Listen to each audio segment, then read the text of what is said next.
चार दोस्तों ने गोवा में जमकर पार्टी की, नशे में धुत हो गए और रात के समय भी पार्टी करते करते बीच पर चले गए। तो इनमें से एक दोस्त को एक नाव नजर आई। अब इसने उन तीनों दोस्तों को बोला कि चलो नाव में बैठकर पार्टी करेंगे। जब ये नाव में पहुंचे तो वहां इन्हें उस इंजन में वो इग्निशन के अंदर चाबी लगी हुई दिख गई। अब इन्होंने बटन दबाया, इंजन स्टार्ट हो गया। तो प्लान बन गया कि चलो समुद्र के अंदर नाव चलाते हुए उसमें घूमते हुए पार्टी की जाएगी। और फिर ये चारों उसमें सवार हुए, इंजन स्टार्ट था और इनको लहरों का आनंद आ रहा है और पूरी पार्टी और नशा जबरदस्त तरीके से चल रहा है। थोड़ी देर बाद इन्हें एहसास हुआ कि अब चलो वापस लौट जाना चाहिए। और जब लौटने के लिए इन्होंने जैसे ही सोचा, उसी वक्त इंजन बंद हो गया।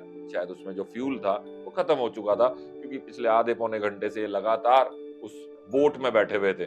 अब जब इन्हें घबराहट हुई तो थोड़ा इन्होंने आसपास देखा तो पता चला कि नाव तो अभी भी किनारे पर ही खड़ी हुई है, क्योंकि ये नाव में बैठ गए, इंजन भी स्टार्ट कर लिया, पर नाव जिस रस्सी से बंधी हुई थी उस रस्सी को खोलना ये भूल गए। अब थोड़ी फनी स्टोरी है, लेकिन कहीं ना कहीं ये समझाना चाहती है कि कई बार हम हमारे ही किसी नशे में इतना मदमस्त हो जाते हैं, कभी घमंड का नशा, कभी नॉलेज का नशा, कभी पैसे का नशा, कभी ताकत का नशा, और हमें लगता है कि हम आगे बढ़ रहे हैं, हम अपना एंजॉय कर रहे हैं, लेकिन कहीं ना कहीं एक अज्ञान की ऐसी रस्सी हमें रोक के रखती है, जिसे जब तक हम खोलेंगे नहीं तो लाइफ में कभी आगे बढ़ नहीं पाएंगे।